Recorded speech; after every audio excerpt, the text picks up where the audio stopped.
conhecimento sistemático e profundo do que foi o recrutamento militar neste período. Eu diria mais, entre 1850 e 1918. 1850, porque o período do fontismo, que fez parte da minha tese de doutoramento, tive a possibilidade de constatar essa lacuna. No entanto, existem vários autores que fizeram uma abordagem ao tema de diferentes perspectivas: sociológica, política, militar e até cultural. Enunciaria Maria Carrilho, Forças Armadas em Mudança Política em Portugal, no século XX, para uma explicação sociológica do papel dos militares. Adelino Rodrigues Coelho, A Reorganização do Exército, 1884, obras de Fontes Pereira de Melo, diria um excelente artigo do nosso general, aliás, brigadeiro ainda nesta altura. José Medeiros Ferreira, O Comportamento Político dos Militares, Forças Armadas e Regime Político em Portugal no século XX.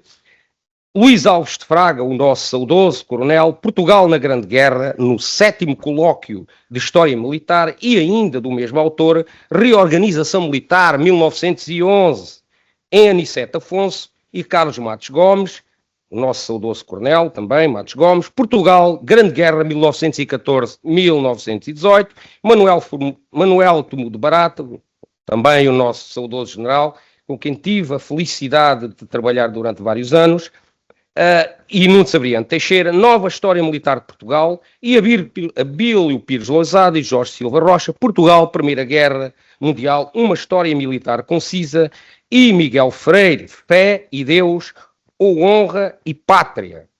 4 décadas de recrutamento do exército português, do condado portucalense ao século XXI. Existem outros artigos que não faço constar. Eles estão, de facto, no texto, que irá ser entregue para publicação, mas não os refiro nesta apresentação. Maria Carrilho, Forças Armadas e Mudanças Políticas em Portugal no século XX, para uma explicação sociológica do papel dos militares, é um estudo sociológico sobre as Forças Armadas e é constituído por 4 partes, da qual destacaria a segunda, da monarquia à república, e nela os pontos povo e serviço militar e recrutamento. No primeiro ponto, examina a participação efetiva da população no exército nas últimas décadas da monarquia. Mostra algumas estatísticas comparativas entre Portugal e outros países da Europa, como, por exemplo, Suíça, França, Espanha, Inglaterra e Alemanha. O que lhe permite afirmar que Portugal apresentava uma fraca participação efetiva da população no exército. Considera que esta situação é reveladora do pouco apreço com que a população encarava o exército e as hostilidades ao cumprimento do serviço militar. Um excelente tema para investigação. Assinala que as raízes da aversão pelo cumprimento do serviço militar remonta à publicação do regulamento de 24 de fevereiro de 1764, e depois dele, à prática de deturpações e abusos sobre o soldado, o que levou a honrosa profissão militar ao seu ínfimo grau de abatimento e desprezo. No segundo ponto, através de uma descrição histórica, problematiza sobre o declínio da componente aristocrática do exército, que, nas suas palavras, foi relativamente rápido. Num outro momento, embora lateral, a este estudo registra a profissionalização e formação de oficiais e as carreiras profissionais do Exército, que consideramos de grande importância para o estudo das elites militares. E aqui assinalaria, também não temos uma obra de referência, e eu acho que é uma lacuna nossa, sobre as elites militares. Eu confesso-vos, tenho procurado convencer o professor Helder, que é o homem especialista da Universidade de Évora, para ver se conseguíamos fazer algum trabalho sobre as elites militares. Não existe. Eu acho que é uma lacuna da nossa parte. Adelino Rodrigues Coelho, o nosso brigadeiro, em 1908, no estudo A Reorganização do Exército, 1884, obra de Fontes Pereira de Melo, que surge no âmbito da passagem do primeiro centenário da morte do general Fontes Pereira de Melo, faz uma análise a vários aspectos daquela reorganização, mas que, pela sua natureza, ou melhor, pela natureza do nosso estudo, assinalamos as bases da reorganização de 1884, onde o autor apresenta uma reflexão esmiuçada, muito bem feita, dos conceitos relacionados com o recrutamento militar. Registra a problemática em torno da necessidade de aprovação da reorganização global do Exército, da qual todos os intervenientes estavam de acordo, mas nenhum queria aumentar as receitas para o Exército. Dificuldade insuperável que levaria Fontes Pereira de Melo a encontrar na própria lei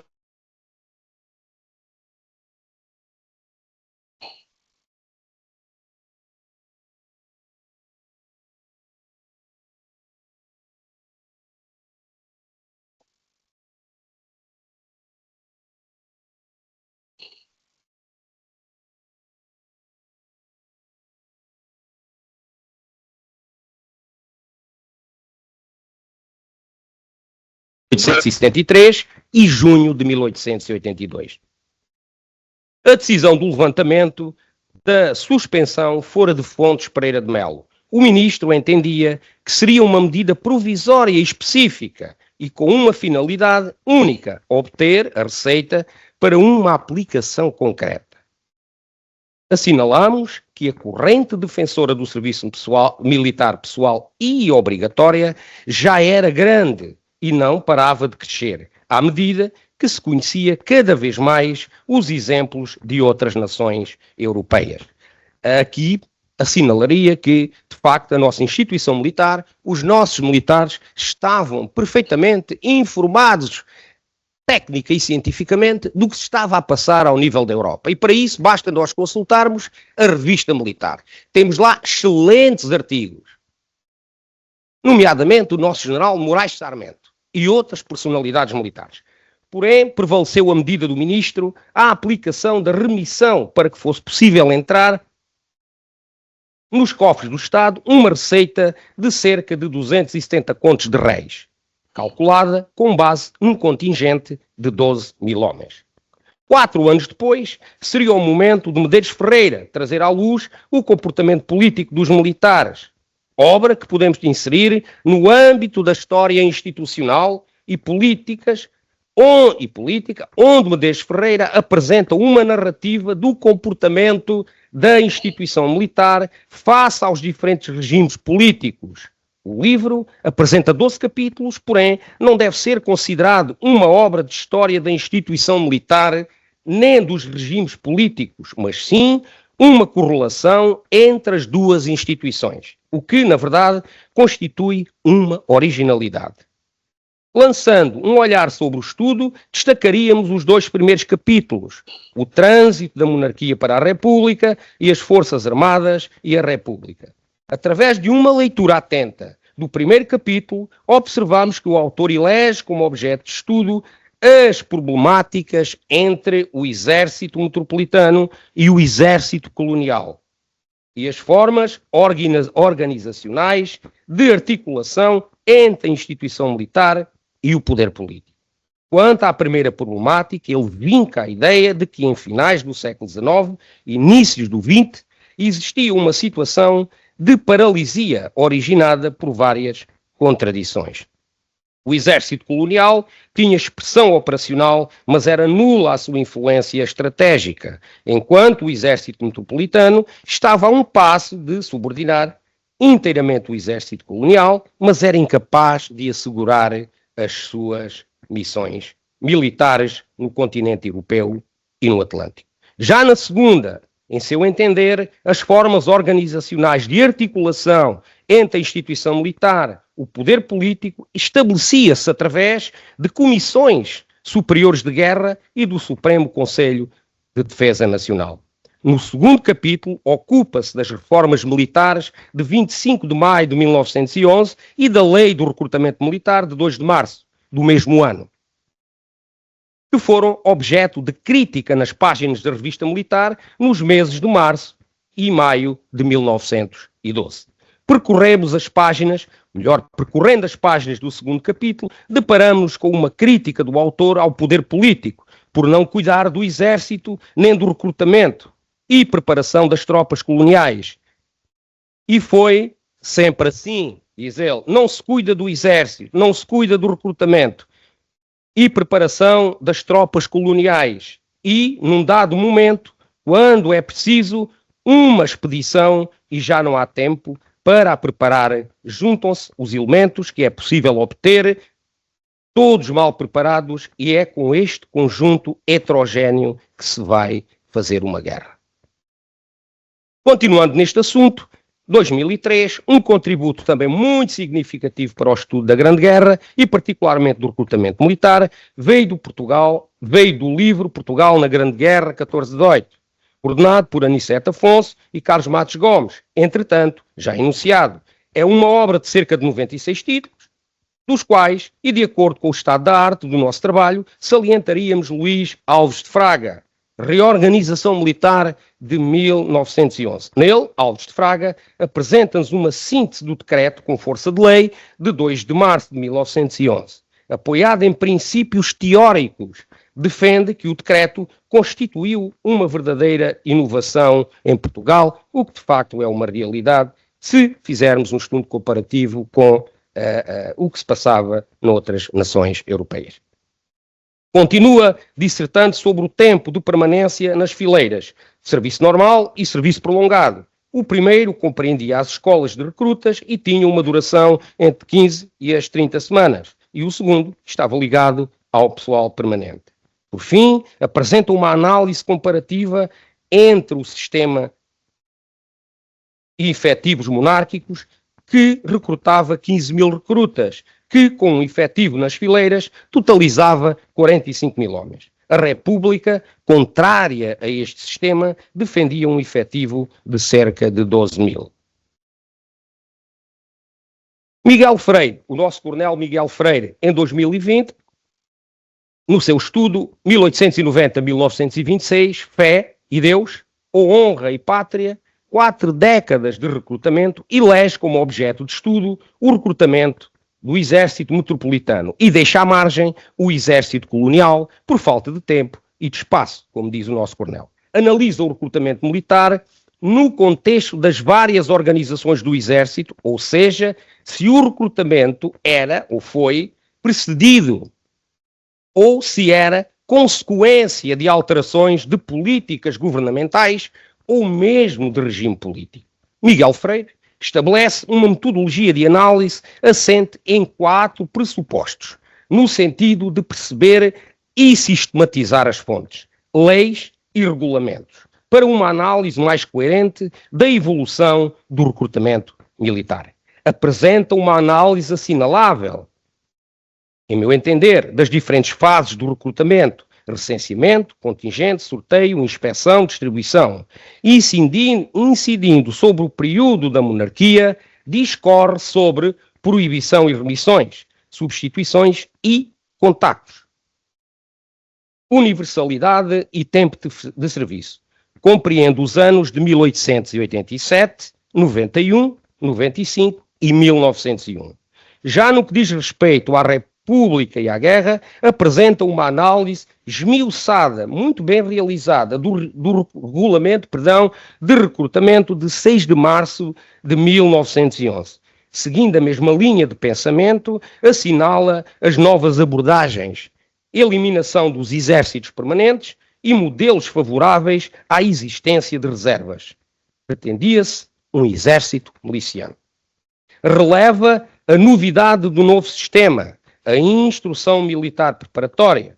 Faz uma incursão pelo processo de recenseamento para nos dizer que ficou sob a responsabilidade das autoridades municipais, enquanto a estrutura do recrutamento ficou associada à organização territorial do Exército Metropolitano, que era constituída por 8 regiões de recrutamento.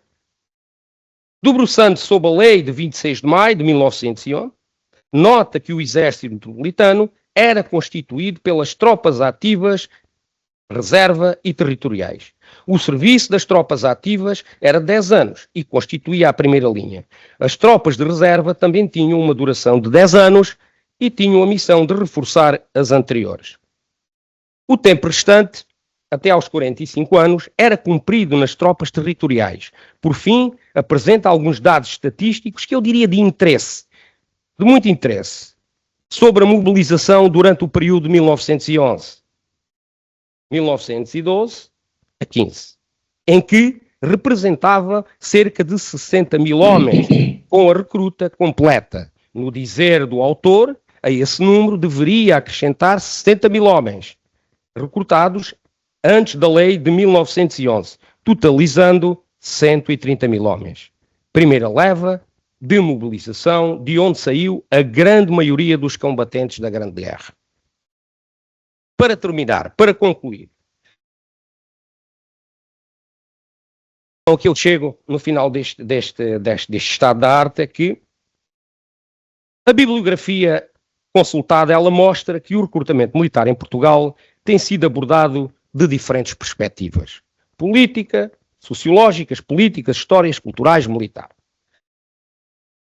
A bibliografia lida e analisada para a redação do Estado da Arte mostra que foram utilizadas praticamente as mesmas fontes. E isto é,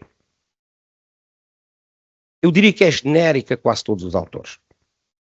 Leis, regulamentos e ordens de serviço, que certamente devemos considerar importantes, e são importantes, mas, diria, parcelares, porque estão muito distantes de esgotar o saber sobre o recrutamento militar.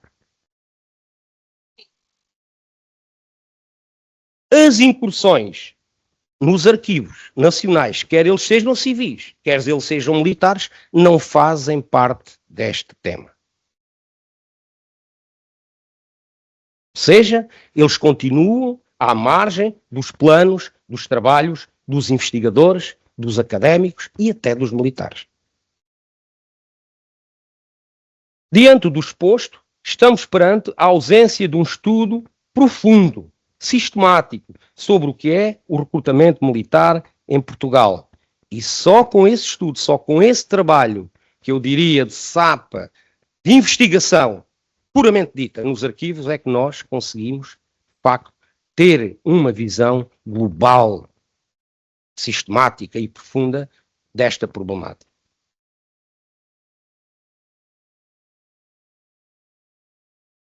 E assim termino com um repto lançado ao meu general, que eu acho que era interessantíssimo, constituir uma equipa de investigadores coordenada por alguém, não faço ideia, isso ultrapassa as minhas, da competência do meu general, e lançarmos num trabalho de investigação sobre este tema que eu acho que é de grande importância. E porquê é que eu digo que é de grande importância? Se nós percorrermos as páginas da revista militar, este tema está lá, mas de forma abundante. Isto significa que os nossos antepassados, os militares, os nossos antepassados, eles davam muita importância a esse aspecto. Aliás, um exército sem soldados não é exército, não é? Nós só existimos porque eles existem. É a minha forma de estar. E assim, meu coronel, meu amigo, meu presidente, painel, termino esta minha exposição.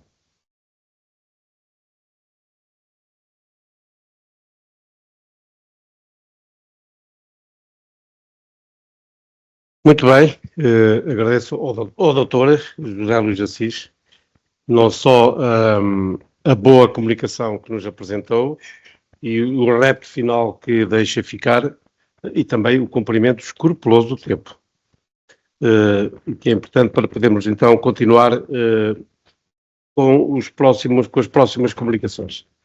E assim sendo, eu vou dar a palavra ao doutor António Paulo Duarte, nos vai presentear com uma comunicação subordinada ao tema A Nação e Armas, Estratégia de Defesa Nacional e a Mobilização Nacional em Portugal no período da Guerra Total, 1919 a 1961. Ou seja, se quisermos, vamos desde o final da Primeira Guerra Mundial até ao início da Guerra da África. O Dr. António Paulo Duarte é doutor em História Institucional e Política Contemporânea pela Faculdade de Ciências da Universidade de Lisboa, pela Faculdade de Ciências Sociais e Humanas da Universidade Nova de Lisboa.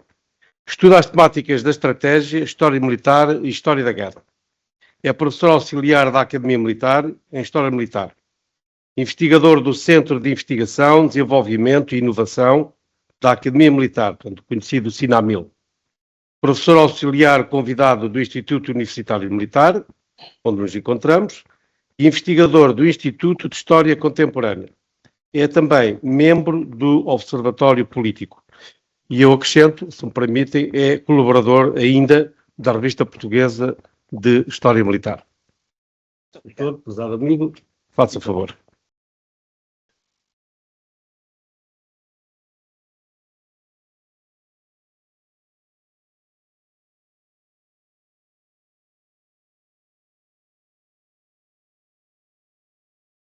Obrigado pelas amáveis palavras do Sr. Presidente da Mesa, também meu caro amigo. Agradeço, já agora podia dizer que me esqueci de dizer que também sou membro desta comissão, há uns anos convidado aqui pelo Sr. Geraldo Vieira Borges, portanto, não me esquecem por isso, não, já agora fica também referenciado, gosto muito de colaborar aqui com a comissão.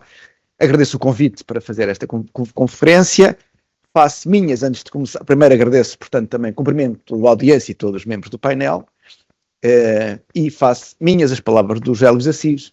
Nós temos realmente uma grande falta de informação sobre, efetivamente, o recrutamento militar e como é que se comportou ao longo dos últimos 100 anos, mesmo no período em que ele foi efetivamente efetivo, coisa que eu vou tratar hoje, que é não propriamente da ideia de recrutamento militar, mas quando ele efetivamente se tornou efetivo, quando, na realidade, uma boa parte dos jovens portugueses faziam, não era totais, mas era uma boa parte, fazia o serviço militar obrigatório, e isso aconteceu a partir de 1936 até 2004, quando o serviço foi suspenso em Portugal. Nós vamos falar muito do serviço militar obrigatório, que é uma coisa importante de referenciar, antes de começar, digamos, a própria apresentação, esta conferência, é de que nós temos realmente uma tradição de mobilização nacional, mas não do serviço militar obrigatório, que é uma coisa relativamente recente. As estruturas de mobilização nacionais foram sempre muito distintas daquela que é o serviço militar obrigatório no período que vou tratar. Eu uso o termo, a palavra nação em armas, porque é essencialmente aquilo a que responde o serviço militar obrigatório. É uma nação em armas. Basicamente, não é uma coisa do Estado Novo. Na verdade, o conceito é muito mais arcaico, aparece no final do século XIX como um instrumento. Há vários autores da época que falam nisso, incluindo o tenente, na altura, tenente Relo Esteves, que fazia este tratado de estratégia, como tenente ainda. Tem um tratado até interessante de estratégia, de 1907, em que vai falar da nação em armas. A nação em armas tem três modalidades tem duas modalidades de aplicação, por assim dizer. Aquela que nós falamos que é o modelo suíço, modelo tipo por suíço, que é aquilo que a República tem de fazer, mas o chamado, que é o modelo que mais atrai o exército português, que é o chamado modelo do exército semi-permanente. E a diferença é uma diferença importante, porque no modelo suíço os próprios oficiais são milicianos. Os próprios oficiais saem da estrutura miliciana, não são militares profissionais. E no exército semi-permanente há um enquadramento militar num corpo de oficiais especializado que tem uma formação militar permanente. Ou seja, o corpo de oficiais é permanente, faz parte de uma estrutura militar especializada, é um corpo específico, que depois integra nessa estrutura, é o que vai acontecer com o chamado 1919, 1961, um conjunto de recrutas que fazem um serviço militar por alguns anos para poderem fazer a massa crítica que é fundamental para criar a nação em armas. Esse é o elemento central, e esse modelo sempre foi, digamos, aquele que o Comando Superior Militar sempre achou mais conveniente, por, obviamente, razões também corporativas. Obviamente que há uma grande diferença entre ser engenheiro e ser general aos fins de semana, e ser general ou ser coronel permanentemente, em termos de carreira, é uma grande diferença, e isso também tem algo de relevo nestas questões da defesa nacional. Começando, portanto, evoluindo, vamos tratar basicamente da legislação militar e defesa, muito rapidamente. Vamos olhar para o que é que era a guerra que respondia a esta legislação militar, depois voltamos um bocado para a teoria da estratégia, e a seguir olhamos para a defesa dos Açores, como uma primeira experiência do funcionamento do serviço militar obrigatório. Tentando ser rápido, porque temos pouco tempo. A legislação à volta do serviço há dois grandes documentos, há dois grandes momentos de documentação. Uma primeira logo a seguir ao 28 de maio de 1976, logo a seguir, o Ministério da Guerra publica um decreto-lei, o 11.858, que fundamentalmente pretende acabar com o serviço militar tipo por miliciano, basicamente é esse, que responde a uma questão fundamental de Portugal, que é uma questão que será sempre presente nos debates da época, que é nós somos um país que temos de ter mobilização nacional, mas temos um problema, é que temos de ter tropas prontas para intervir em situações de conflito armado, principalmente nas colónias. Nós não podemos ter um exército tipicamente miliciano, porque temos de ter tropas que sejam enviadas para o exterior. E essas tropas têm que ter uma preparação técnica e qualidade de combate para poderem fazer essa missão. E, portanto, o modelo responde à questão do modelo, o modelo inglês, que é, no fundo, tentar combinar duas coisas que são um pouco contraditórias, que era um modelo, por um lado, um modelo inglês, que era um modelo que permitia ter tropas em condições operacionais para enviar para as colónias se fosse caso necessário, portanto, tinham que ter um treino, tinham que estar preparadas tecnicamente para fazer essas operações, e simultaneamente garantir a chamada mobilização nacional, que era aquilo que vinha da Primeira Guerra Mundial, que era fundamentalmente a questão de poder mobilizar uma grande massa de efetivos para ter um exército nacional, um exército de campanha, como nós referimos nessa altura, pronto para fazer a guerra, tendo em conta a experiência da Primeira Guerra Mundial, que era uma guerra de massas, e tendo em conta o princípio da nação e armas, que era fundamental para essa guerra de massas. A seguir este decreto, que não vai ser muito implementado, não há condições para implementar um decreto, isto é um exercício de repudiar a Primeira República e de tentar organizar, tem outras dimensões do decreto, não necessariamente ligado à conscrição, porque na prática é uma reestruturação das Forças Armadas, tendo em conta o resultado do 28 de maio de 1926. Nomeadamente tem uma queixa, já agora é uma queixa curiosa, que é os generais do Exército não são número suficiente para a nação em armas, faltam generais do Exército português, para aquilo que era a nação em armas, mas não podem arranjar mais generais, porque entretanto não há dinheiro para pagar aos generais. Os que havia eram limitados e, portanto, é preciso ter em consideração que era necessário ter conta o orçamento. O orçamento é uma coisa importante neste período ainda. Mas, basicamente, o objetivo, digamos, do ponto de vista da conscrição é um princípio do modelo do exército semipermanente. Depois, haverá finalmente as famosas leis de organização do exército. As leis são muito importantes. Estas leis instituem o serviço obrigatório. Pela primeira vez em Portugal, não haverá grande escapatória a se ter que ir à tropa, quer nos jovens, quer digamos, a massa crítica do povo, quer as elites nacionais, que eram oficiais milicianos, porque num país com poucas elites, em geral, os licenciados e os filhos de gente de bem não podia ser soldado, tinha que ser oficial, poder ir à messa. É uma coisa importante salientar esse pormenor. Portanto, essa dimensão era central, mas claramente estas leis são importantes nesse sentido e, de certo modo, são leis que permanecem na sua essência ao longo do período que vai durar, não até 1961, mas até 2004. O princípio geral é esse que é aqui definido. E, basicamente, institui um período obrigatório, um serviço obrigatório de 28 anos de serviço militar, repartido em 3 núcleos: as tropas ativas com 6 anos, as tropas licenciadas com 16 anos e as tropas territoriais com 6 anos. Fundamentalmente, digamos que até aos 40 anos, um indivíduo estava subjugado se fosse necessário, à mobilização nacional. Obviamente que em Portugal nunca foi aplicado a 100%, o que aconteceu fundamentalmente é que o serviço ativo foi mudando conforme as circunstâncias. Na Guerra Regional chegou a ser 3 anos de serviço militar ativo, que era aquilo que era necessário para enviar tropas para a África. Basicamente é isso, e nos períodos mais críticos, mas nunca passou da moção de serviço militar ativo. Fundamentalmente é isso. Nunca se chegou à moção geral, mobilizando os outros serviços, a não ser provavelmente em casos muito específicos que eu não conheço neste momento.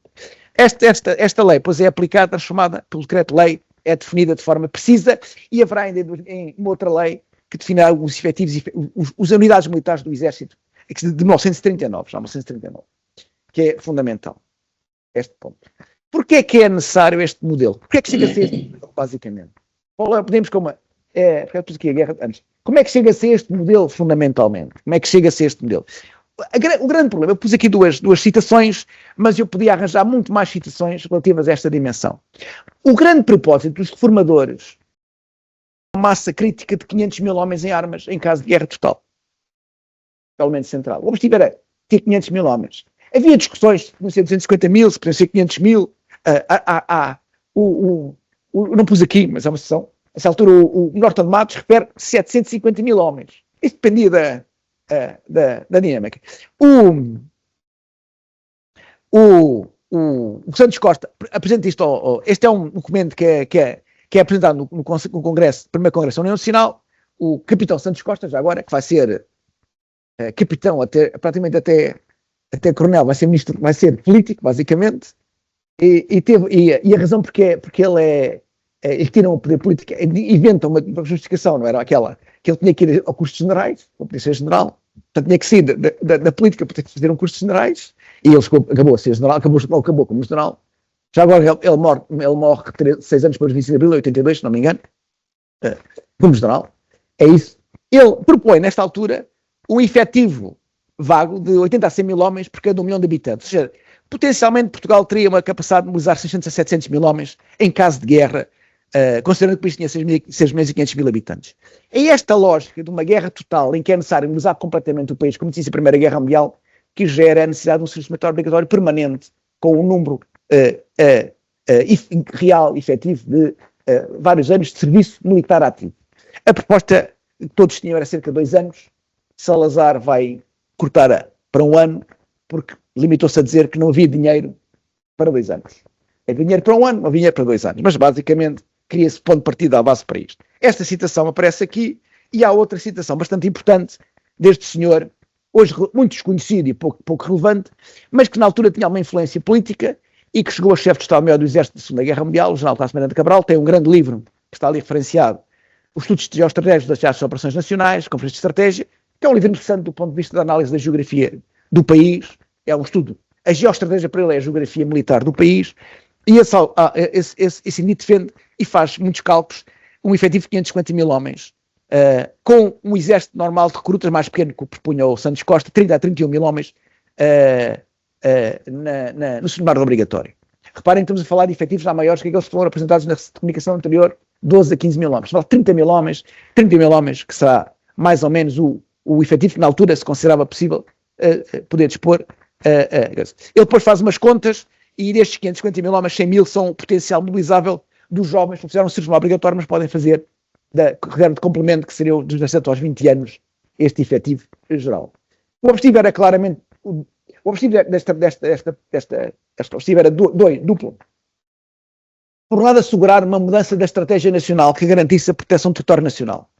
Quando eu tiver quase agradecia um aviso. Qual era o objetivo qual era a forma de guerra que eles pensavam travar?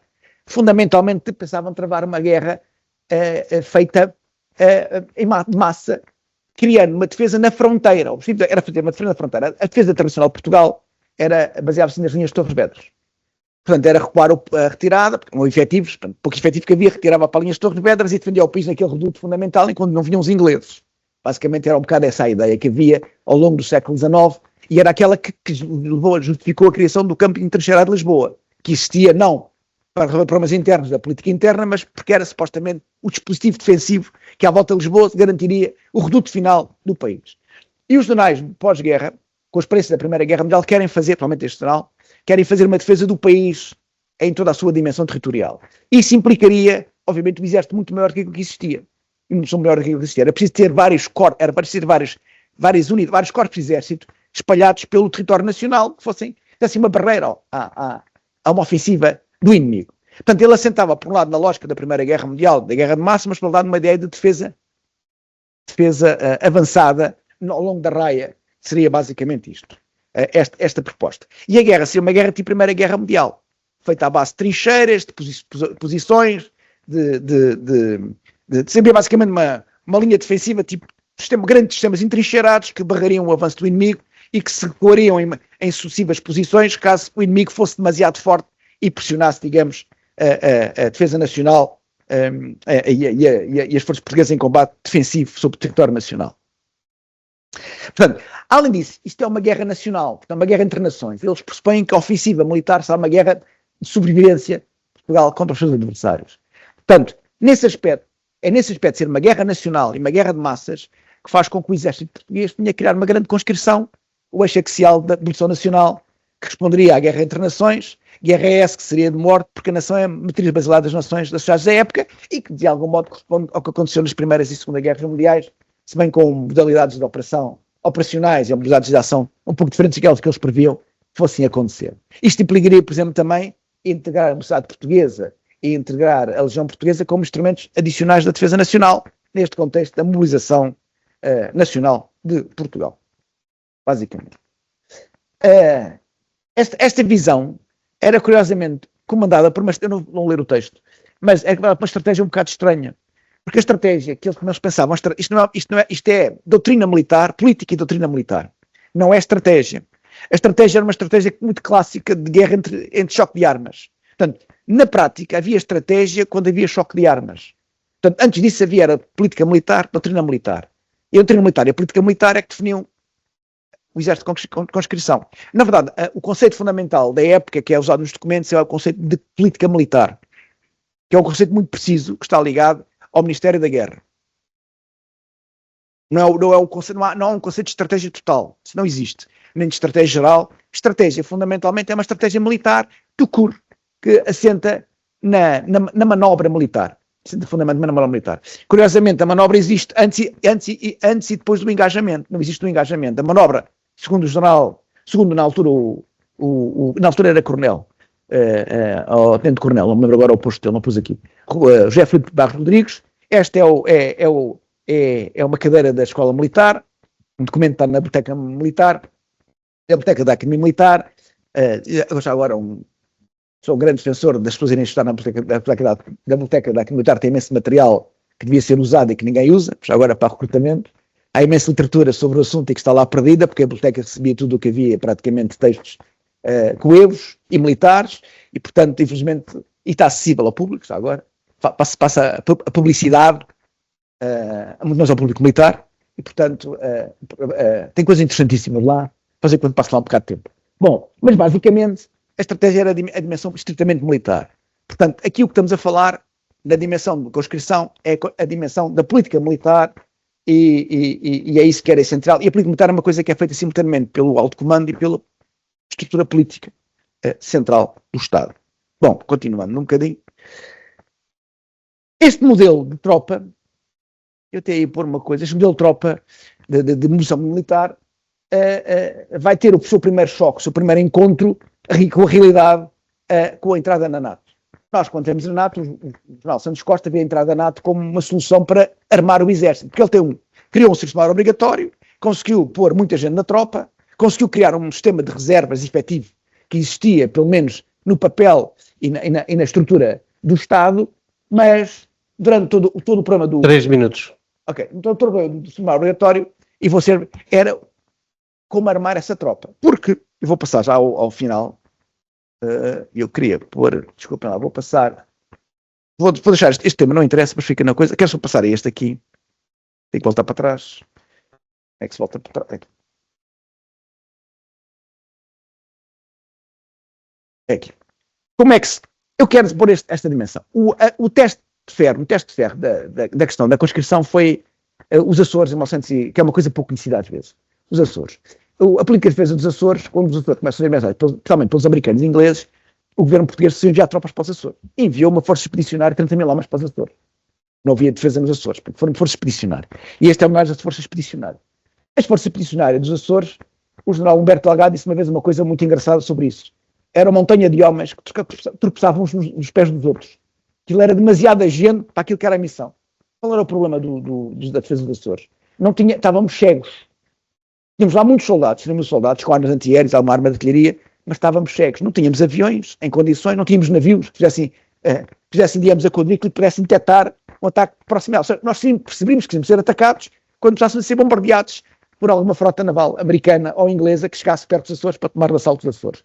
Ou seja, o problema do sistema obrigatório, e esse é um problema central, é que ele não correspondia, de algum modo, às dimensões tecnológicas da guerra moderna. O que acontece também com a NATO.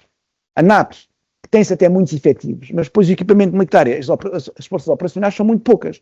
Nós tínhamos um serviço militar obrigatório, e em 1958, mais ou menos, o chefe do comandante da brigada da divisão no Nalvras, como era conhecida a divisão da NATO, dizia que tínhamos meia divisão operacional, porque não tínhamos condições para ter mais que meia divisão operacional. Portanto, nós tínhamos ter uma divisão operacional, tínhamos meia divisão operacional, e principalmente tínhamos uma enorme deficiência, faltavam mecânicos, faltavam radiotelegrafistas, faltava pessoal de sustentação, os carros de combate estavam a ficar enferrujados, estavam ao relento, não havia... Ou seja, o recurso, a realidade do sistema obrigatório é que funcionava enquanto fossem soldados com espingardas.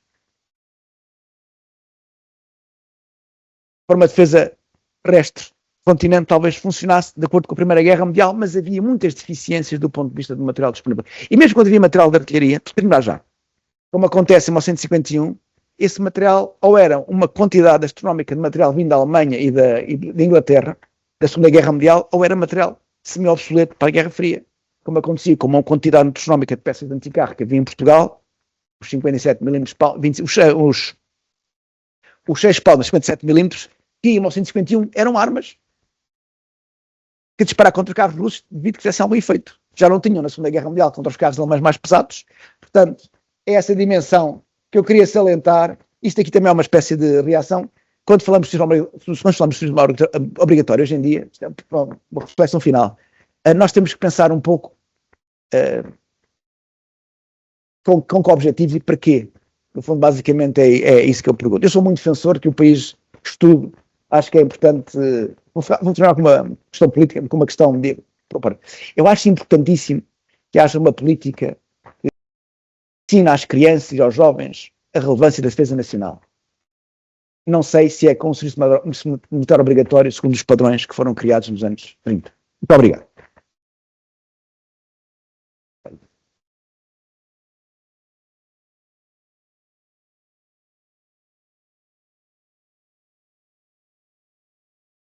Vou tentar apagar aqui isto, mas a relação com o rato é difícil. Bom, agradecemos já ao Dr. António Paulo Duarte a comunicação que nos apresentou sobre esta questão da nação em armas durante um longo período que atravessa sobretudo duas guerras e fica ali no limiar de uma guerra de cariz completamente diferente a partir de 1961. E passo a palavra desde já ao comunicador seguinte, que é o Dr. G.C. Pils, que nos vai falar sobre o serviço militar do Corpo Expedicionário Português na Frente Ocidental. Ou seja, vamos nos concentrar no contexto português da Primeira Guerra Mundial.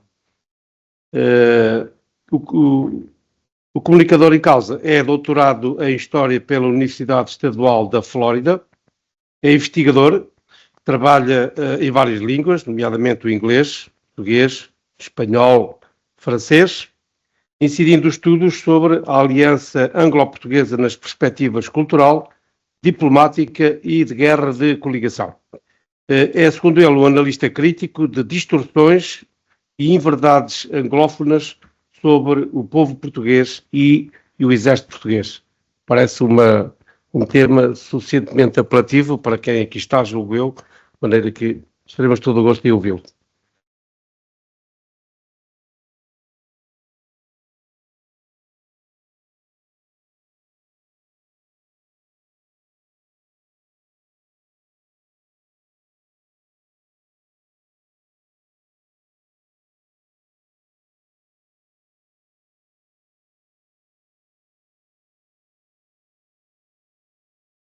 Olá, bom dia.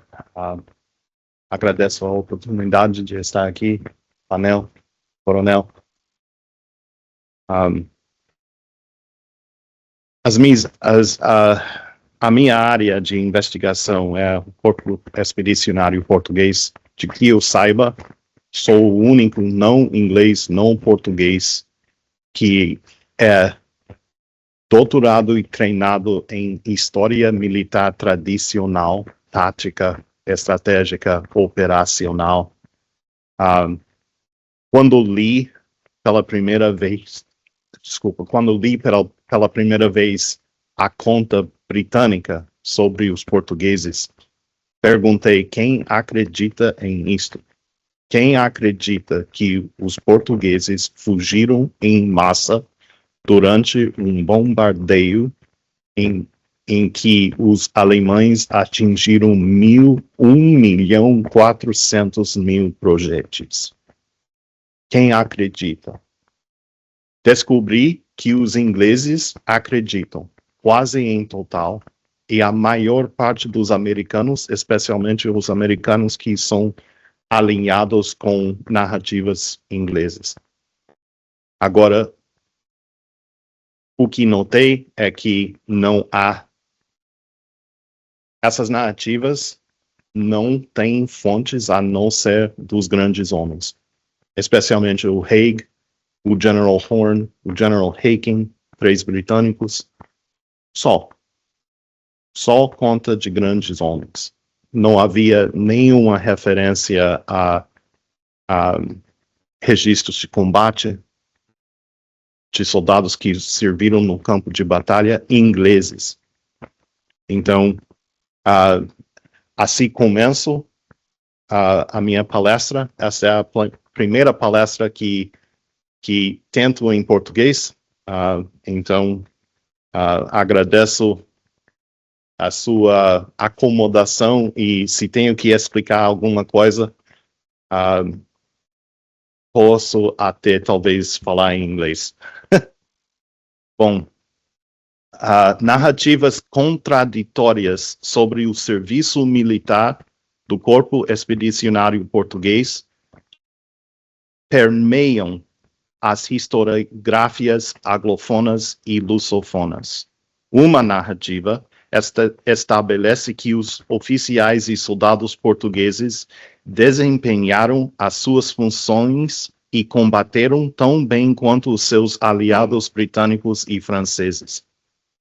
A outra narrativa argumenta temas de soldados ineficientes, relutantes, desunidos, maltratados e desiludidos que serviram com relutância, lutaram mal e fugiram do inimigo durante a Batalha do Lys, em 9 de abril de 1918.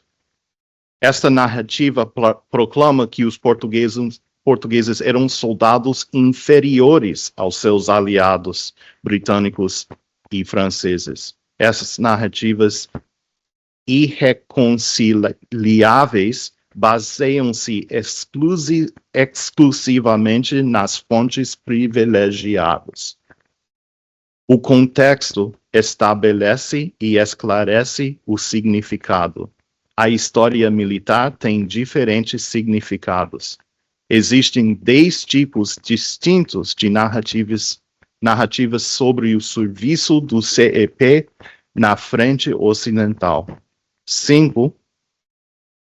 Os primeiros 5 a seguir alinham-se com a primeira narrativa. E 5, os tipos 6 a 10, na lista a seguir, alinham-se com a segunda narrativa dos portugueses serem inferiores. Narrativos tipo 1 a 5. Tipo 1, registros de combate, escritos por soldados que se viram no campo da batalha.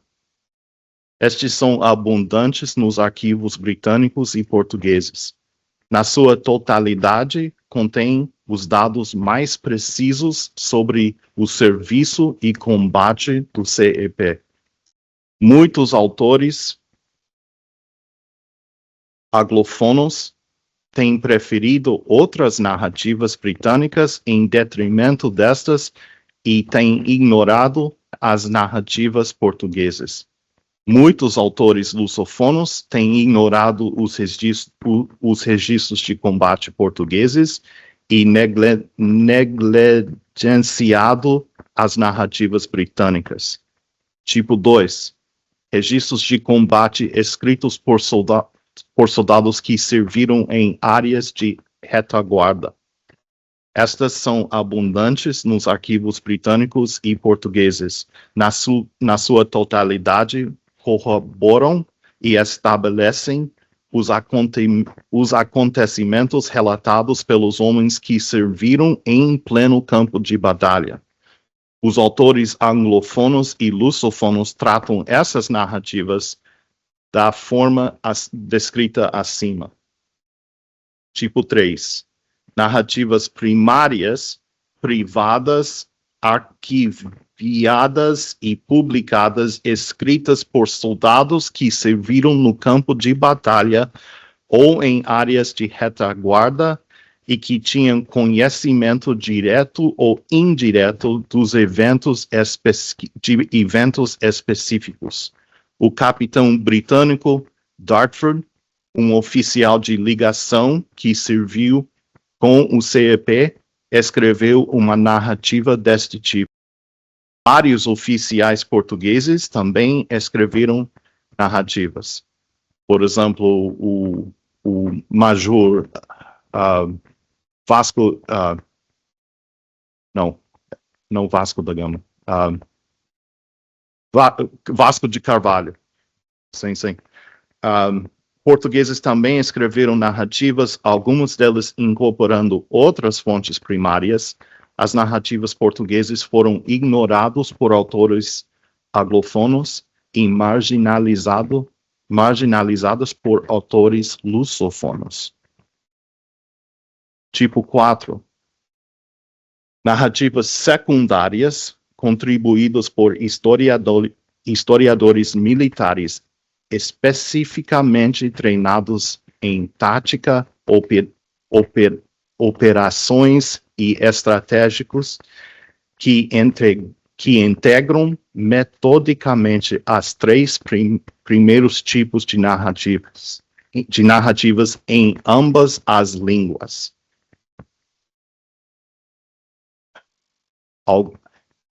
Alguns autores portugueses tentaram esse tipo de narrativa. Não encontrei qualquer em inglês, a não ser os meus. Mas os narrativas portugueses sofrem de escopo excessivo e interpretações erradas.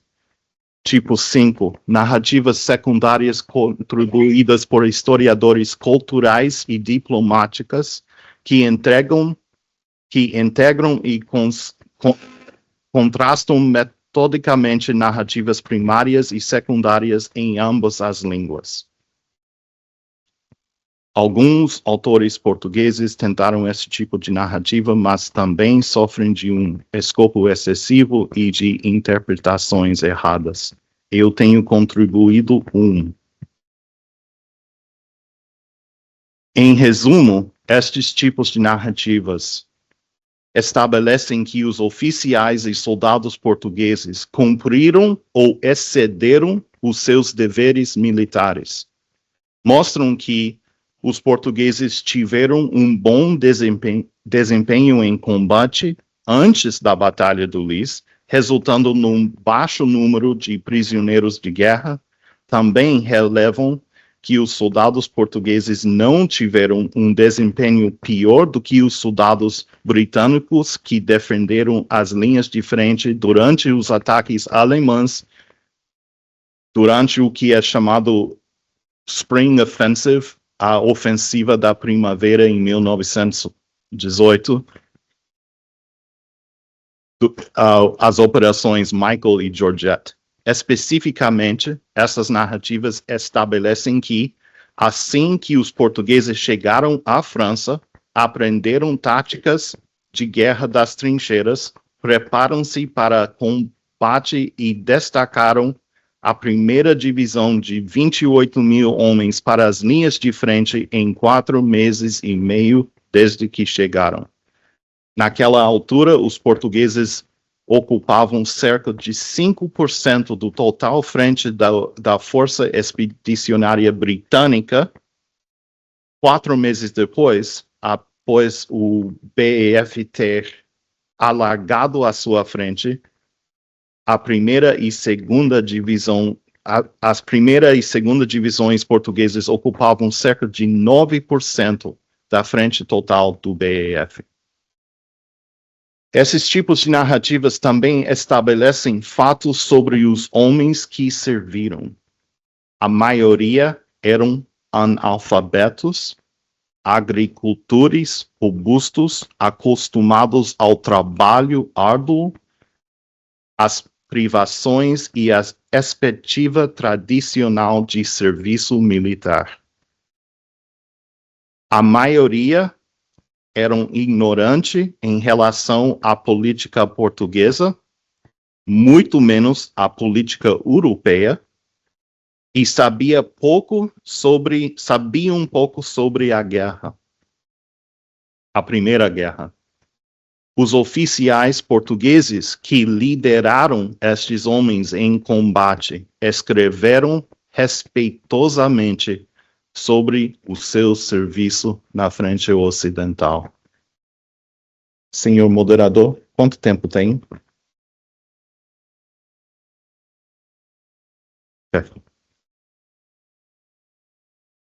Narrativas tipo 6 a 10. Tipo 6. Narrativas privadas, arquivadas e publicadas, escritas por grandes homens políticos e militares, que tinham pouco ou nenhum conhecimento dos eventos no pleno campo de batalha. Existem muitas delas, em ambas as línguas. Os tipos narrativos 1 a 5 refutam muitas afirmações escritas por grandes homens políticos. Essas narrativas militares em inglês entram frequentemente em conflito com os registros de combate britânicos e as fontes primárias. Por outro lado, algumas narrativas militares portugueses tendem a alinhar-se com os registros de combate e fontes primárias britânicas e portuguesas. Tipo 7. Narrativas escritas por ideólogos sociopolíticos e socioculturais. O capitão Robert Graves escreveu uma dessas narrativas em inglês. O Jaime Cortesão, um médico que serviu no CEP, também escreveu uma. Alguns autores britânicos e portugueses privilegiaram as alegações de Graves e Cortesão em detrimento às narrativas britânicas e portugueses de tipo 1 a 3 já descritas. Tipo 8. Narrativas escritas e publicadas pelo governo britânico e pelos governos britânico e português para estabelecer versões oficiais da história. Estas têm pouco ou nenhuma base nos registros de combate. As versões em inglês e português transmitem dados que são mais diferentes do que semelhantes. Curiosamente, os autores anglofonos e alguns autores lusófonos nativos privilegiaram a versão britânica em detrimento da portuguesa. Tipo 9.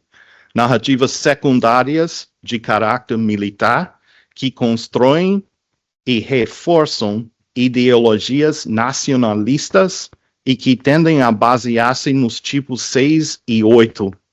Tais narrativas abundam na historiografia anglofona em relação ao serviço do CEP na frente ocidental. Tais narrativas variam em extensão desde parágrafos a capítulos e livros e artigos. Muitos transmitem conotações desdenhosas sobre os portugueses. O presente autor não encontrou qualquer narrativa deste tipo em português. Tipo 10. Narrativas secundárias escritas a partir de ideologias sociopolíticas e socioculturais. O presente autor não encontrou nenhuma narrativa deste tipo escrita por falantes nativos de inglês. Por outro lado, as narrativas deste tipo escritas por falantes nativos de português em ambas as línguas são abundantes. Resumo dos tipos 6 a 10. O presente autor já escreveu em outro lugar sobre os problemas associados à priorização dos tipos narrativos 6 a 9 em detrimento dos tipos 1 a 3. Tais narrativas apresentam invariavelmente vazios contextuais. Se os temas sociopolíticos e socioculturais transmitidos na narrativa do tipo 10 foram tomados à letra e as fontes não foram contestadas, parece impossível chegar a outra impressão do que não seja do que as tropas portuguesas estavam oprimidas, abatidas, incapazes de lutar eficazmente e propensas à rendição. Tais afirmações, no entanto, oferecem exemplos de vazios contextuais típicos das histórias militares escritas a partir de teoria social. Os mitos, a ideologia social e os pontos de vista de alguns interpretados como representativos da perspectiva de muitos não devem ter precedência sobre os registros de combate e as narrativas primárias que contêm conhecimento direto e indireto dos eventos em pleno campo de batalha. Obrigado.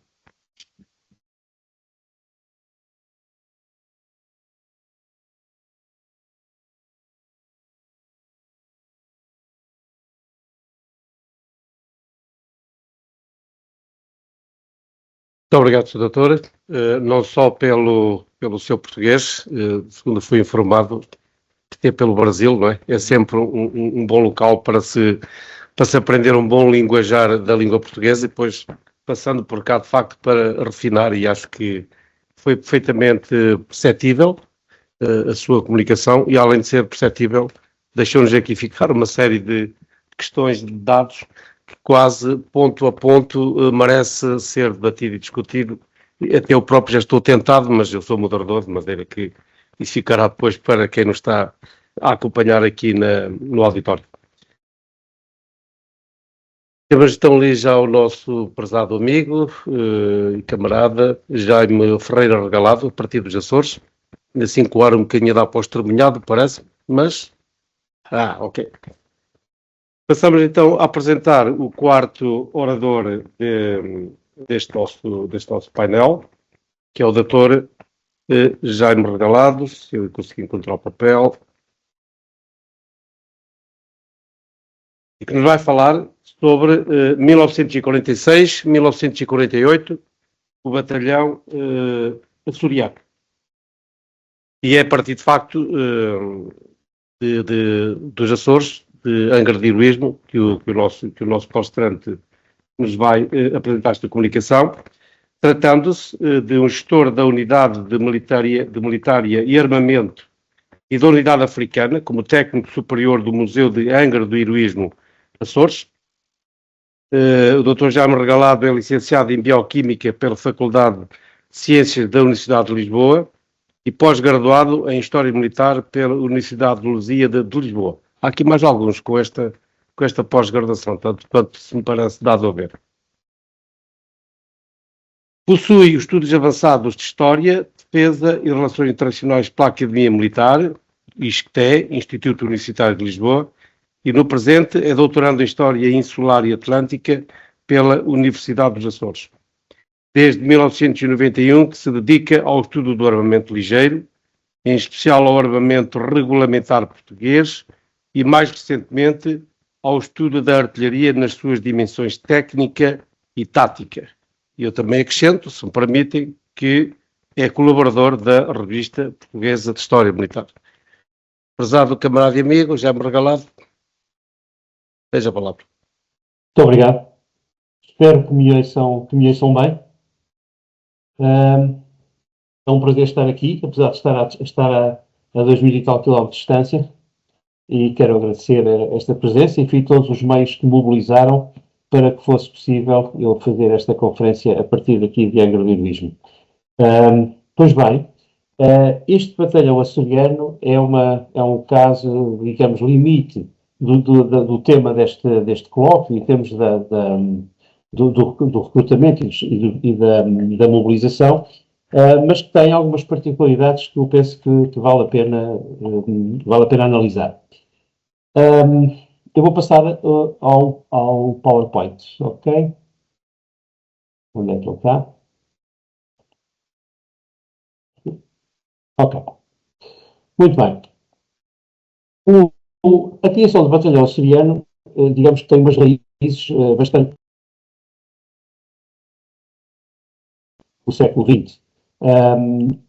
Na verdade, tudo isto começa ou podemos dizer que tudo isto começa com a independência do Brasil, em 1922, e as várias tentativas que ocorrem de uma viragem para a África, ou seja, como dizia Andrade Corvo, criar, como dizia o Marquês de Sá da Bandeira, criar um novo Brasil em África. As conferências internacionais pela partilha da África, como a Conferência de Bruxelas em 1976, e a de Berlim, de forma equívoca, em 1986, vêm, digamos assim, acelerar esta necessidade efetiva e que leva à necessidade de afirmação de soberania nos territórios africanos portugueses, nas três vertentes que a ocupação efetiva contemplava, ou seja, a ocupação militar, a ocupação comercial ou a ocupação cultural/religiosa. Assim, vão surgir vários mentores, digamos assim, da política colonial portuguesa neste período contemporâneo. O Marquês de Sá da Bandeira, mais tarde o Andrade Corvo, e por fim, já no século XX, Norton de Matos, em particular Angola. Portanto, embora os outros tenham uma visão mais abrangente dos territórios africanos. A verdade é que todos estes três homens, todos estes mentores, embora tenham vertentes e preocupações diferentes, até pelas diferentes épocas em que são atores, mas em boa verdade todos eles têm algo em comum, que era pôr o fim à escravatura.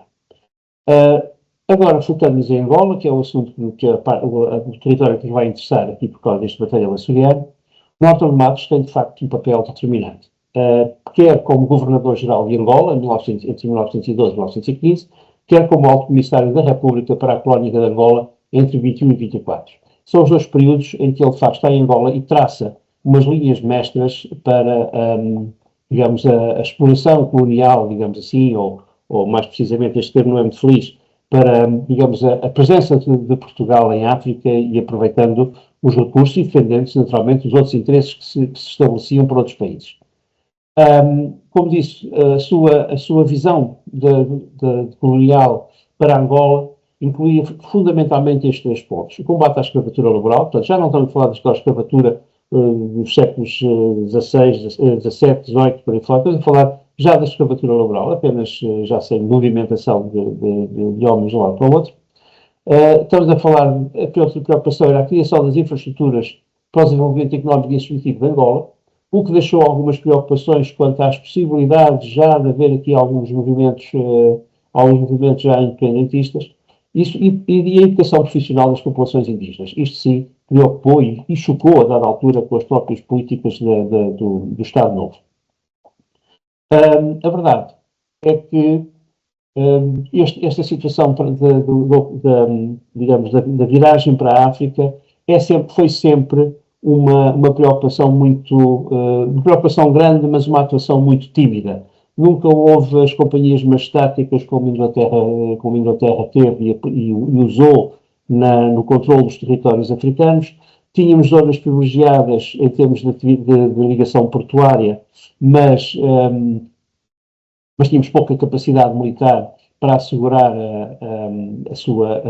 a nossa soberania nesses espaços. Vamos observar isso, por exemplo, em 1890 antes de 1895, com a questão no pós-ultimato e com a questão do controle da Baía de Lourenço Marques, que era fundamental para os ingleses para chegarem aos seus territórios interiores, para o controle também depois das Rodésias e da África do Sul, e que de facto Portugal, para conseguir manter a sua soberania nesse espaço sobre Moçambique, teve que recorrer a uma situação inovadora na altura, que foi projetar uma força expedicionária para Moçambique, portanto, não depositar a responsabilidade dessas operações no exército ultramarino, que era um exército fraco, mal organizado, mal armado, e vai uma força expedicionária para Moçambique, e de facto em todas aquelas operações, depois nós conhecemos no sul de Moçambique, e que foram realmente um sucesso, que foi depois muito explorado com a prisão de Gungunhara.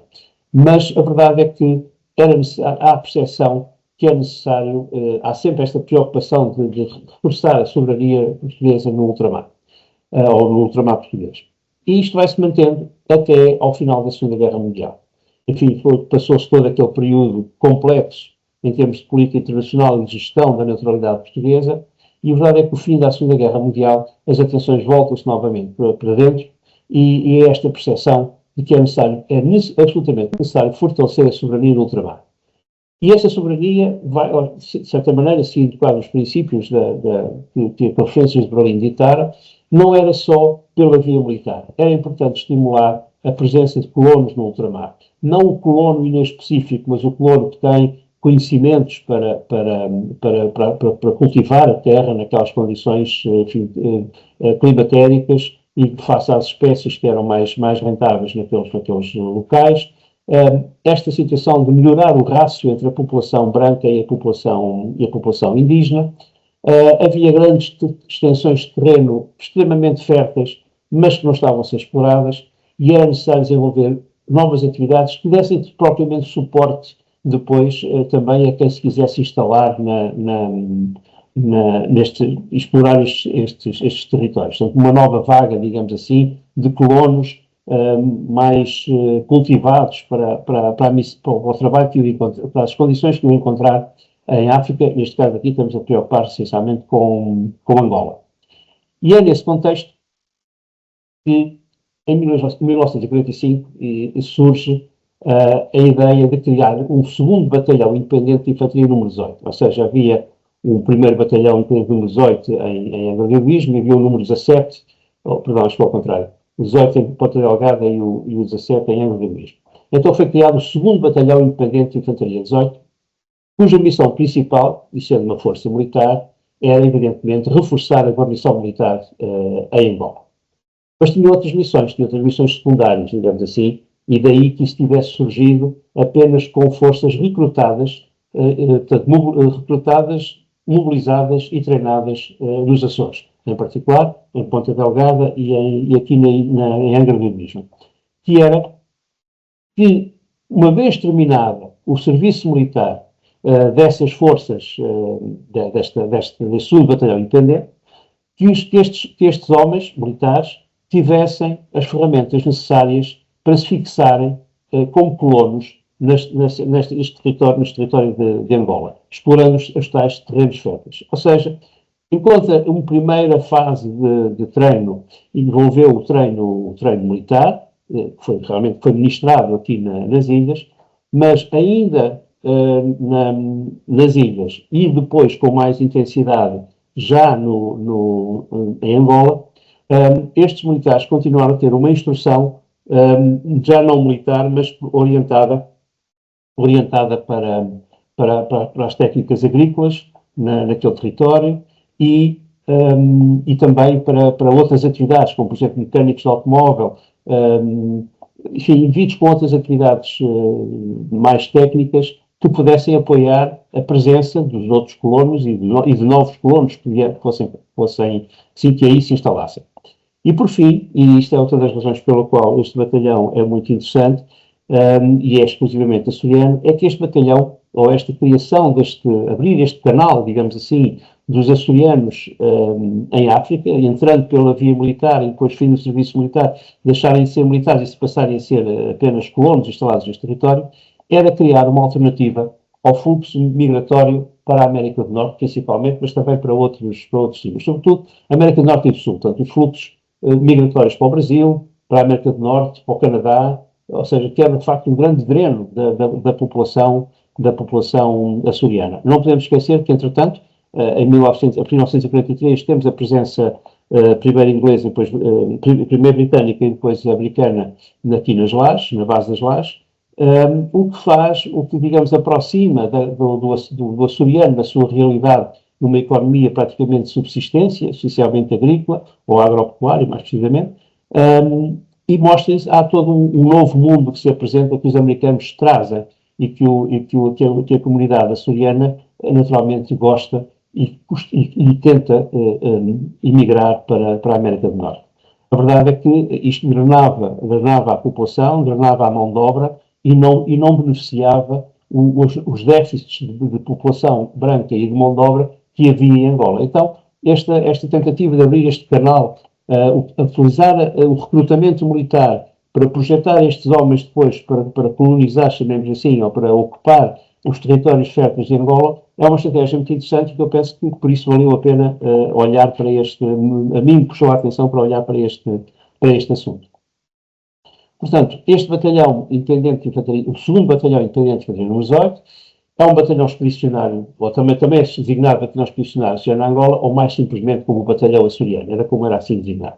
Eram militares recrutados em todas as ilhas, apesar da instrução ocorrer em São Miguel, nos Arrifes e em Angra, e na terceira, em Angra do Heroísmo, na Fortaleza São João Batista.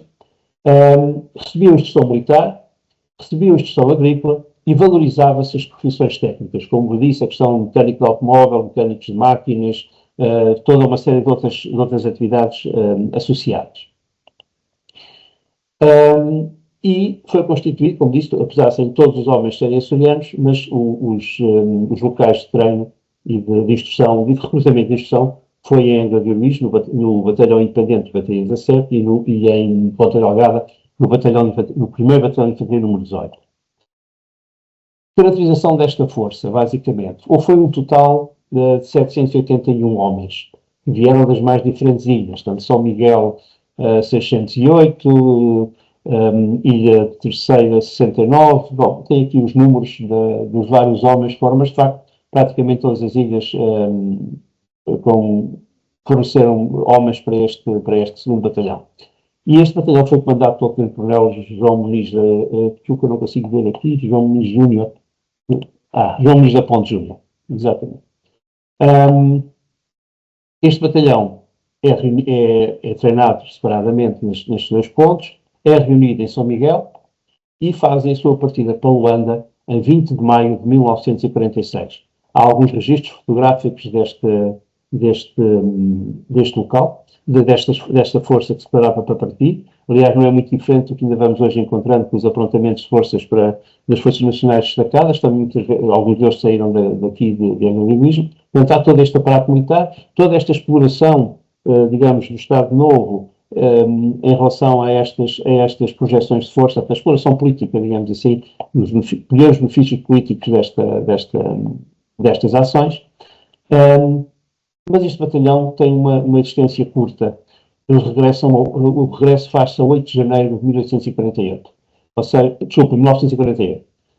No fundo, que é a data da chegada a São Miguel. Isto deve-se, basicamente, pela substituição do Ministro das Colónias, em 1947, que era o novo Ministro, era o Teófilo Duarte, e de facto não partilhava desta visão de ocupação efetiva da África, portanto, mudou a política de povoamento do ultramar, e este batalhão regressou. Não foi um processo, aliás, aqui temos a missa campal também, à chegada, portanto, a outra fotografia era à partida, isto é a fotografia à chegada no dia 8 de janeiro de 1948, também em Ponta Delgada. Em boa verdade, digamos, e em síntese, antes de chegar à síntese, esta iniciativa não foi militar, não foi a única. Em 1929 há um grupo de 3 indivíduos de São Jorge que saem de São Jorge e vão iniciar uma vida nova em Angola, na zona chamar-se o Novo Redondo, que era chamado até aqui por um jornalista local aqui no Diário Insular, que escreveu que era a 10ª ilha, porque aqui, portanto, o processo de ocupação territorial correu bem, a agricultura foi favorável, as doenças tropicais não foram muito cáusticas, e chamavam aquilo a 10ª ilha açoriana, porque era um grupo de pessoal de São Jorge que se instalou ali, em 1929. Mas esta iniciativa que eu acabei de falar agora foi uma iniciativa estritamente civil, ad hoc, não teve uma base de recrutamento militar para servir o propósito militar e também os propósitos civis. Portanto, em síntese, é um fenómeno engraçado, porque à medida que eu vou procurando estas informações sobre isto, vai sempre aparecendo algo mais, e está muito documentado nos jornais locais, que é muito interessante, porque é uma escrita que reflete o pensamento do jornalista durante os acontecimentos. E por isso é um tema que ainda não está completamente explorado nisto que eu trago aqui, mas vai permitir mais exploração num espaço de tempo muito breve.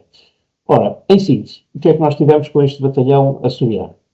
Foi a criação do contingente militar de recrutamento, foi exclusivamente açoriano. Há aqui algumas especificidades nos recrutamentos em relação às ilhas.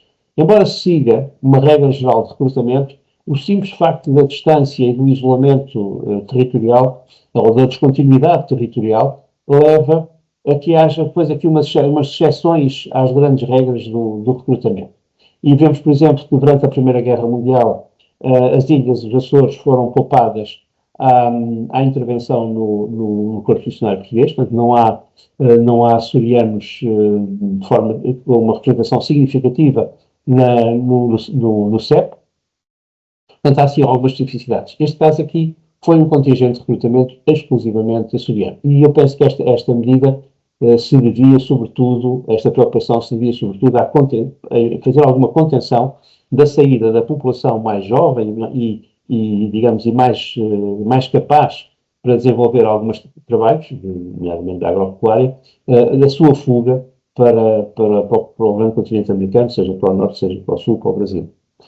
E isto, portanto, em síntese, cumprir estes três objetivos: o reforço da guarnição militar, estimular o povoamento, o aproveitamento dos territórios com a agricultura e criar uma alternativa aos fluxos migratórios para o grande continente americano. O sucesso foi muito limitado em qualquer destes objetivos. Apenas pouco mais de uma dezena de homens ficou em Angola como colonos. Portanto, terminaram o seu serviço, ou permaneceram lá e depois ficaram. Foi literalmente pouco mais de uma dezena. Mais 5 ou 6 que faleceram de doenças tropicais e tudo o resto regressou aos Açores. A guarnição militar permaneceu insuficiente, portanto, ou seja, também nem se resolveu a questão da presença de colonos no território, da presença significativa de colonos no território, nem a guarnição militar foi ampliada para esta presença. E a verdade é que o grande continente americano continua a ser o principal objetivo migratório das populações açorianas. Portanto, ou seja, como disse há pouco, sobretudo após a presença inglesa e depois americana nas lajes, levou a que digamos, o sonho americano para o açoriano era uma coisa muito próxima, era uma coisa que estava ali ao lado, não era algo vago. E isto, de facto, ou justifica todo este fluxo migratório para a América do Norte e para o Canadá, como zonas mais procuradas, mas também para o Brasil, e depois também para as Bahamas e outros espaços menores. Mas o Canadá, América do Norte e Brasil foram os grandes fluxos migratórios. E pronto, assim é que é uma pequena história de um pequeno segundo batalhão que durou muito pouco tempo, mas que não deixa de ser um aspecto muito particular também do recrutamento aqui nos Açores para um fim específico. E é isto basicamente que tinha para vos dizer, e muito obrigado pela vossa atenção e vossa participação. Muito obrigado.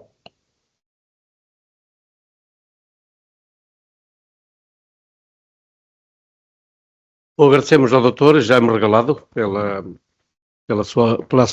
especificidade do tema com que nos brindou aqui, fazendo uma junção entre Açores / Angradorismo e Ponta Delgada e concretamente Angola.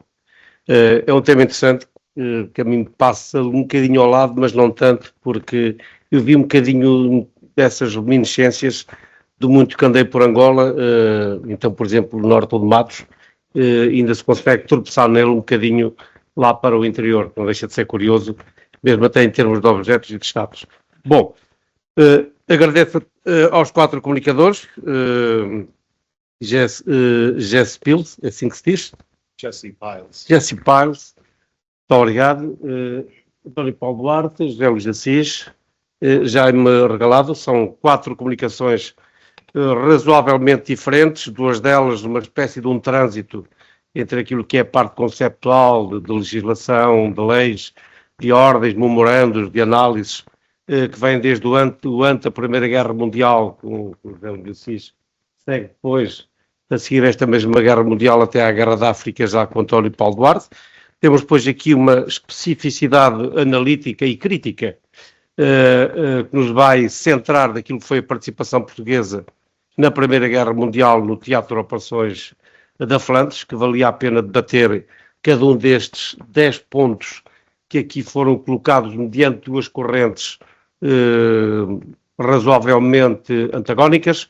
Portanto, e agora esta comunicação que ouvimos a partir dos Açores e sobre os Açores, com trânsito para Angola e uma perninha para os Estados Unidos e para o Canadá.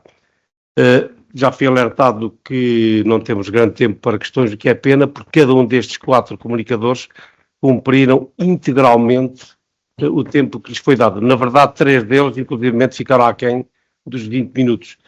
Quando há alguma questão queiram falar, ou em termos, queiram colocar, ou em termos gerais, ou especificamente a cada um dos temas e respectivos comunicadores, peço-vos que coloquem as questões de forma o mais objetiva possível para podermos ir para o nosso coffee break e depois podemos dar início à segunda parte dos trabalhos desta manhã. Muito obrigado a todos pelas vossas explicações. Eu só queria alertar para um ponto que foi referido pelo nosso camarada Assis, tem a ver com as remissões associadas ao recrutamento. É um ponto muito importante num Estado que tem poucos recursos e que tem que optar se tem o pessoal a tratar das batatas para comer ou se tem o pessoal a fazer canhões para poder disparar. Com este dinheiro das remissões, construiu-se o campo entrincheirado, pelo menos a componente marítima, e que foi um dos melhores campos fortificados da época. Muito obrigado.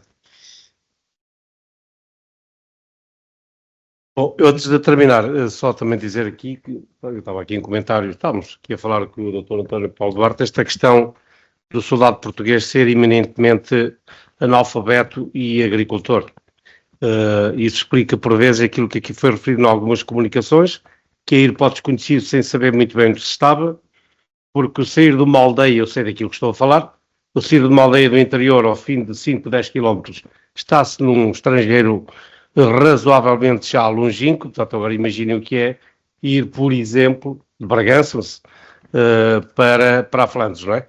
E a questão do outro lado, o agricultor, estamos a falar de pessoal habituado ao trabalho duro da terra, o que pode também nos indiciar que, apesar de todas as constrangimentos e circunstâncias, lhes permitir a alguns deles garantir com a sua rusticidade aquilo que é um certo tipo de sobrevivência e, convém dizê-lo, de valentia.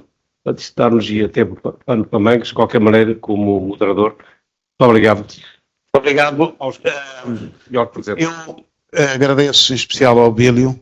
O Abílio teve que substituir o nosso coronel Aniceto Afonso, que está com uma gripe fortíssima, hoje de manhã nem conseguia falar, e portanto avançou para a primeira linha, e agradeço também aos conferencistas. Ficou um desafio para mim, mas que tem a ver, na prática, o José Luís Assis, quando lançou o desafio de fazermos um trabalho na comissão, a intenção foi essa, era que vocês fizessem um trabalho, não era a comissão, não é?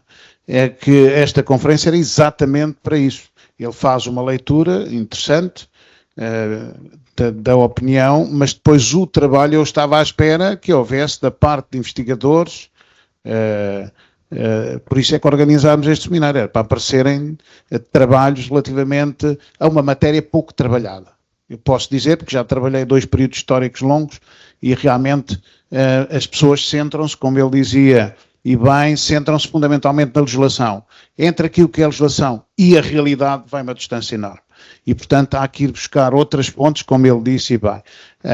Infelizmente, continuamos ainda com muitas lacunas em trabalhos, em especial o período que ele reforçou e também a matéria relativamente às lideranças. Eu peço uma salva de palmas para todos, mas em especial para quem está nos Açores, uma saudação ali para o Jaime Regalado e, sobretudo, para o Piles, que veio aqui falar pela primeira vez em português, e queria-lhe dar os parabéns por isso. Transmitiu bem a sua mensagem e realmente até, sobretudo, a sua metodologia de análise. Foi muito interessante até para trabalhos, quem está a fazer doutoramentos, as tais narrativas, a maneira como caracterizou as diferentes narrativas. Muito obrigado a todos, uma salva de palmas para ele. Então, estamos a chegar ao final desta sessão. Só um pequeno apontamento, o pessoal não tem grande interesse, mas Abílio, falaste de sair de uma aldeia para Flandres. O meu pai saiu de uma aldeia num vale lá no meio de uma serra na Beira Alta, diretamente para a Índia, as teias do Império, não é? Bom, mas passemos então aos nossos trabalhos. Muito obrigado a todos pela vossa presença neste excelente painel.